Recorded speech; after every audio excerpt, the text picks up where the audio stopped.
Hi, welcome back, and I just wanted to jump on and give you guys like a kind of a breakdown on how I'm using multiple planners, or as you can see, there's one new big addition. So I just wanted to show you guys how I've been utilizing all three of these, and not so much the MM because I make all my videos on the MM, but you guys know what's in here is like my everyday, all of my stuff is in here.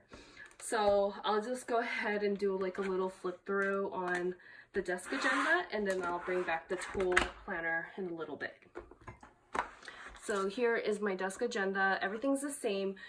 Okay, so I had like a little bit of a change type thing because I got rid of pretty much all my A5 binders, and so I have no A5 binder, but then I have a lot of A5 binder inserts and things like that, and I don't want to give them up and I don't want to neglect them either. So I came up with a way to turn this into a ring agenda that can be aesthetically pleasing and usable. The way I did it was I had these little green, I'm sorry, they're not even green, these little gold rings, and they're separate. They're two separate pieces. They're not like your traditional rings with the mechanism that opens and closes. You manually have to open up these three and these three separately. It's kind of a pain in the butt, but once I got it set up, I've started slitting all the pages, so this will remain closed and I can still move the pages around. So I kind of like this system the way it is because everything that I need is in here, and everything is self-contained and it's thin. The other thing about the ring agendas was the bigger the rings, and these are like, these are 3 centimeters. I think this is probably only 1.5. It's like half the size of this. The problem with this was if I use it in here, the dividers all come out to the outside, and also I have the want to constantly overfill these and like stuff it with stuff, and it gets too heavy. So I wanted like a thin solution, and what I tried was like that bullet journaling system type thing, and I also tried a Muji A5. I don't like both of them. I don't like the bound style, so I couldn't use it. So I think that these rings are like the perfect way. They're like very minimal, they're very skeletal looking, and it prevents me from stuffing. Like this is at its max, and I don't think I can stuff anymore, so I'd have to take something out or whatever in order to make more stuff fit. So I really like the look of the way this is, and I think I'm just gonna leave it like this. So this is like my like kind of like a bigger version of my MM type thing. I just want to use it for like more in-depth, more, I guess, like long-term projects, goals, some school stuff, and mostly like for budgeting, I think, because planning I can do in my MM. I think this is just more like just anything that doesn't need to be carried around on a daily basis, but something like I want to work on, like a project planner, like more in depth. And I didn't want to use a disc bound system in here because I like flipping the pages all the way around for that kind of notebook, and this I just wanted to keep it contained inside the cover. I hope that makes sense. So yeah, that's why I just went back to these little guys, and I think it's working out pretty well for me for now. So I'll just show you a real quick flip through on how I set this up. So all of this stuff is pretty much Sessavi unless I say otherwise, but I'm pretty sure everything in here is Sessavi, with the exception of some Peanut Planner Co. bundles and things like that. So this is from Sessavi. It's her velvet pocket. These tabs are from Sessavi as well, and they're the newer ones that are already made, and I have some Filofax marble paper. So the first one is to do, so I just have like a bunch of like to do type things in here. Then I have calendar, and for calendar I have, again, new Sessavi, like this monthly or the yearly check boxes, a Peanut Planner Co.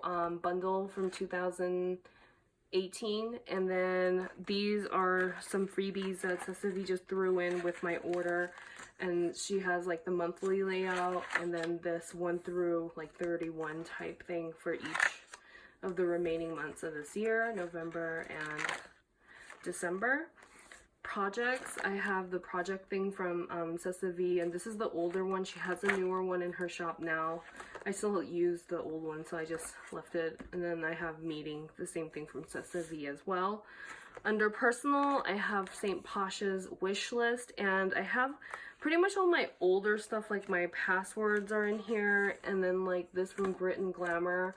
So I noticed that like the reason why I kept coming back to this, you know, whatever, like I just bundled it and I just left it out, like either in my other A5s or whatever, but I still refer to some stuff here. So that's why I was like, I can't just get rid of the A5 entirely. I have to somehow incorporate it, because it does have like bigger, other things that don't need to be carried around in the MM, but other information that I want to reference. So that's kind of the reason why I just started reintegrating it back into the desk agenda cover. And then I have finance, which is the Cessa V bill tracker, and then miscellaneous has like her newer pages, which is like these two. So one of them is the lined one and the other one is this new French lined paper. So that's in here. And then I just kind of skipped to the back where there is the months of the year, and in each month I have, again, the month layout with the 1 through 31 list. And then in the very back, the way it's attached is I just took like a piece of plastic. Like I saw somewhere online, somebody had mentioned like the best thing you could use is like a placemat. So if you could find one of those like thinner type of placemat type things and you cut it down and punch it, it becomes like the perfect cover. Just like a quick tip for any of you guys with the Louis Vuitton one, since the paper is like shorter than the cover, this plastic thing has to be like taller to fit in here. If it's smaller, it wiggles and it'll slide out, but if you get it like snug like this, it doesn't move at all. So just like a hack. But yeah, so I have it like this, and I've been slitting the paper, so I'm just gonna slit like you know, put them in and put them out that way rather than to unhook all 6 of these by hand every single time. And yeah, like, so I'm just gonna use this at home. It's like a home binder for long-term projects, things that don't need to be in the MM at all times type of thing. Things I would reference like over a longer period of time, like my Louis Vuitton collection. I've been having that for like years now, and so I don't have to look at it in my MM all the time, but sometimes when I sell and buy new pieces, I can, and I have like the prices and the dates that I bought them and how much it is in the store right now currently, so I don't need all that information on me in my MM at all times. But when I'm at home and I'm digging through the closet, this is just like a nice way to reference it. So it's more like a home reference binder now, and I just have the calendar in here in case I want to write any like special occasions and things like that into the desk agenda. And yeah, so that's what I wanted to show you guys with this, is if you guys want to hack it or whatever, you can. You can also do it with the rings. I've tried it. I just don't like how the dividers all stick out of the cover. Like, it should be encased within. So yeah, like, just if you guys want to think about that. And also these rings, you can find them on Etsy. Just type in like gold binder rings or something like that. It comes up. They're like $2 a pair or something. So that's how I'm using this, is just like a really Cessa V heavy long-term home binder, actual desk on the desk agenda. And then I have this new one, which is a tulle notebook cover from Office Depot, and I just really like it because I set one up similar, just like this, for my husband for his work. I see how he uses it. He's loving it, actually. So this actually has only all my work things, and the reason being is because I work from home, and when we get like emails and stuff, when I print them, I didn't want to resize them down to like a half sheet of paper, like slice it and then punch it and then save it. It was just getting too much of a hassle to be resizing things. Like, I don't have time for that, and I'm on multiple contracts, multiple projects, so resizing all the paper is really not a good option for me.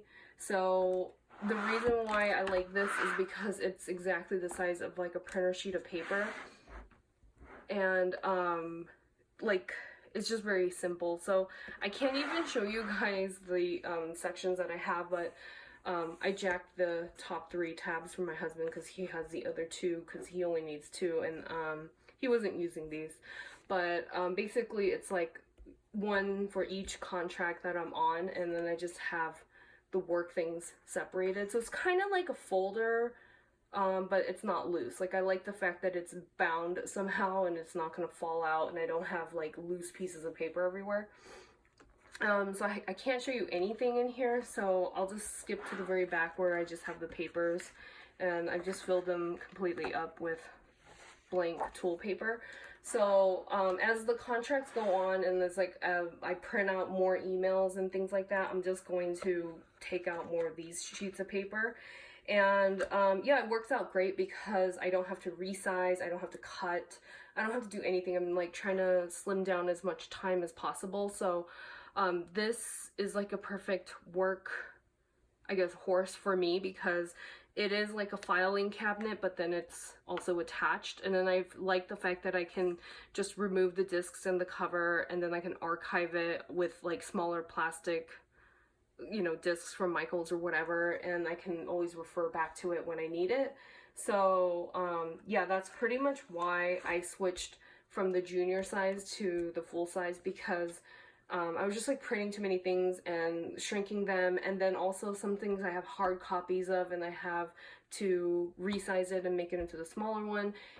It's just too much paper everywhere. It was just better if I could just put the actual thing in here, just punch it and leave it in here without like folding or any more like finagling that needs to be happening. So yeah, like I don't know if you guys like have like, if you guys need like a work solution or whatever, but I think this is like a really good way to do it, is just to have the full size disc bound. And like, this isn't really like a planner or anything, it's just more like a way to reference and to archive like training ideas and things like that. So I'm just going to leave it like this, and I don't really plan on decorating or making this look really pretty, because it's just literally ugly work things in here. And then once I'm done, I'm just going to archive it, and that'll be the end of it. I just wanted this prettier cover because I just thought it was unique, and it just looks nicer than like using like a plastic cover or whatever, like a Happy Planner cover. So it's a lot more substantial, and it's leather, and it has pockets and things if I need it. So yeah, I just thought it was like a lot better. So this is just like my work binder. I probably won't need it unless I actually travel and work at the same time, which is probably going to be pretty rare. Then I have this, and it's more of like a home binder where I can reference long-term things and I guess more in-depth things for later on. And then I just have this one as my everyday carry, and it just comes with me everywhere all the time. And then I don't have the pocket size at all anymore. So yeah, I just wanted to jump on here and update you guys on what I've been up to. And if you guys, you know, can take away any good ideas from this, you can do so. So thank you guys so much for watching again. If you have any questions, as usual, just leave them down below, and I'll see you guys in my next video.